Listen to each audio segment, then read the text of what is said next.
Okay, hello there, chaps and chapesses, and in another episode of An Atheist Responds, I want to turn once again to the series by UK Christian Answers, in which Rob has these kind of fantasy discussions with the likes of Peter Atkins, Richard Dawkins, and Lawrence Krauss, and he effectively uses these fantasy conversations as a vehicle to make his argument.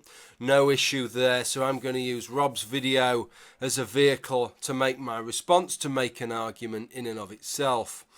In Rob's first video, you may have recalled, if you watched that chapter, that Peter Atkins had Elvis style left the building and left Richard Dawkins to his own devices.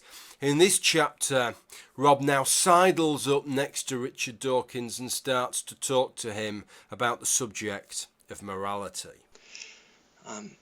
And I said, wasn't it you that wrote, for which I had great admiration for, when you wrote that at root or at bottom the universe has got no design, no purpose, no good or bad, nothing but blind, pitiless indifference? And he sort of smiled and went, yeah, that's one of my more quoted lines. And I said, so there's no good or bad, right or wrong way to live or behave at all then? And he went, well, that's correct, yeah, that's what I'm saying. And I sucked my pint, I thought. And I just said, so, Richard, did you come to that conclusion before or after you gave your own 10 commandments in chapter 7 of the God Delusion? And, suddenly he rushed off to the gents. This was a bit of a tough one for me to unpick, because there seemed to be so much going on in all of this. It seems that the claim that Rob is making is that unless you believe that there is some kind of universal realm of moral facts that we can tap into in the universe, provided for us either by some kind of sentient agent of some description or otherwise, that we cannot make moral claims of any description, even before we've considered what moral claims actually consist of, what they actually mean, what the substance of a moral claim is. That seems slightly absurd right from the outset, but it actually taps in to something that William Lane Craig always does, that it always has me biting my lip whenever I hear him do it, which is he makes this line something along the lines of, unless we accept that morality is objective, we cannot say that anything is immoral, which is a kind of begging the question, really, because what he really wants to be saying is, unless we accept that morality is objective, we cannot say that anything is objectively immoral. But he doesn't say objectively immoral, he says immoral because he begs the question and assumes right from the outset that the only form of morality that's worth anything is objective morality, to prove that the only form of morality that's worth anything is objective morality. And what's always interesting is the example. This is just a little bit of an aside here because Rob didn't bring this up, but the example that William Lane Craig always gives is the Nazis. He always says, in what way can we decry what the Nazis did with the Jewish Holocaust unless we accept that there is an objective morality, and that objective morality is God-given and given by William Lane Craig, God. And the reason I say that always brings a bit of a smile to my face is that the only way that I can see that would possibly objectively justify the Jewish Holocaust, obscene as it may seem to you or I, is if you accept the objective morality of the Christian God, because of course it was the Christian God who we are told by the Deuteronomic historian, or whoever you think wrote the books of Kings and some of the books of the minor prophets, that if you accept that perspective, then it was God, that it was Yahweh who in the past has visited these kinds of punishments on what were the Jewish people, the Israelites as were, and that those punishments were just for the sins of idolatry, for the sins of straying from the path of righteousness and from the covenant that they had made with God. If it was a righteous and objective act to conduct in the past, why can't it be an objective and righteous act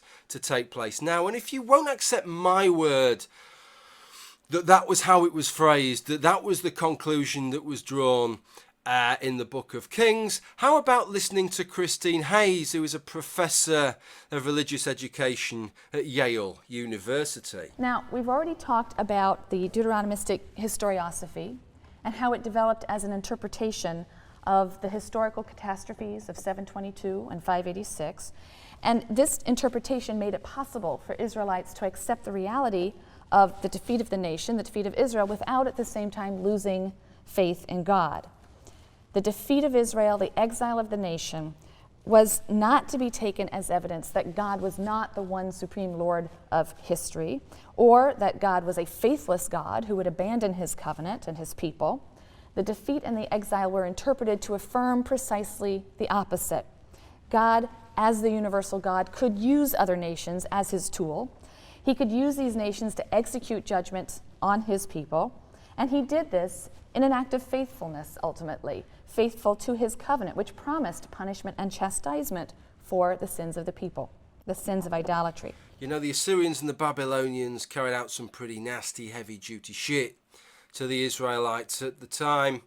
If you can accept the abhorrence of that, just because that was further in the past, doesn't mean it any less or more abhorrent to claim that what happened during the Second World War to the Jewish people was objectively a moral good. I want to make it absolutely clear that is not my perspective. All I'm saying is that the Old Testament, the Tanakh, is the only way that I have ever seen that you could objectively claim that what happened was a moral good. But I want to move on from that because that was just an aside, and I want to go back to Rob's point.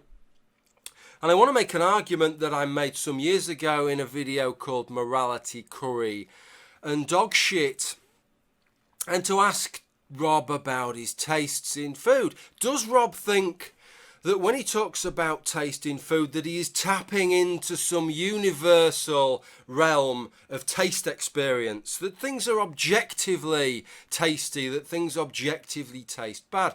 I don't know Rob, but he looks the kind of guy that likes a curry. I would think that he thinks a curry is tasty. There are some people that despise the taste of curry, that can't stand the taste of curry. I would suggest that Rob probably finds the taste, or even the smell, I should think he's probably never tasted it, the smell was enough to put him off, the smell of dog shit absolutely repulsive. But some creatures, blue bottles, that sends them wild into paroxysms of pleasure, the smell of a blue shit, of a dog shit. If there's a nice piece of Black Forest Gatto there and a piece of dog shit there, they're going to tuck straight into that dog turd. No worries about that. So we accept that taste is subjective. But that doesn't mean that our sense of taste is baseless, that it is purposeless, that it serves no function, and it also doesn't mean that it is unbounded. We know, in fact, that taste is bounded because when we think about taste, we can think about why we may have a sense of taste and how that may provide bounds to where our sense of taste will end for most people, other than people that have some kind of a bit of a mental issue. And so it is the same with morality. If we think about why we may have evolved a sense of morality, we can see why that sense of morality may well, for very good reasons, have bounds beyond which we don't tread, unless again we have some kind of mental issues. And similarly, Rob, just because we've said that our sense of taste is subjective doesn't mean that our sense of taste is baseless. It doesn't mean that it's purposeless. It doesn't mean that we cannot make statements, just as Richard Dawkins makes moral statements based on his subjective moral perspective. He can also make statements with regard to what is tasty and what is not, based upon his subjective sense of taste. And that sense, neither the sense of taste nor the sense of morality, is without basis. We have both of those for very good reasons, for very good evolutionary reasons. There are benefits to having a sense of taste. I'm sure you can work out what they are, Rob. It stops you eating things that are going to make you sick and makes you pick out those foodstuffs. A dog shit or a piece of rotting meat tastes horrible. A lettuce leaf doesn't taste that good, but you can stand it. Something that is very, very calorific and is healthy, that isn't going to poison you, generally tastes very, very nice. So we're persuaded to eat things that give us the calories, which for up until very recent times when we start eating too many calories are going to serve us very, very well. Dissuaded a little from eating the things that are of lower nutritional value, and dissuaded entirely from eating things that are going to make us violently sick and ill and affect our evolutionary fitness in a negative sense. I would suggest to you that morality is exactly the same. It's bounded in the same way as the sense of taste, and it also has purpose and a basis in the same way as the sense of taste. And neither of those two things require the kind of recourse to some kind of universal realm on which to give them foundation, and from which allows us to make the statements that we make. Okay, so that's it for this video. I will respond to Rob's other two videos in this series, in which he talks to Dawkins again and then talks to Lawrence Krauss in a second and subsequent video. I'm going to get going now. I'm going to go out and kill a few people in the street because I'm an atheist and therefore have no moral basis whatsoever. In the meantime, I'd like to thank you for watching this video, and bye for now.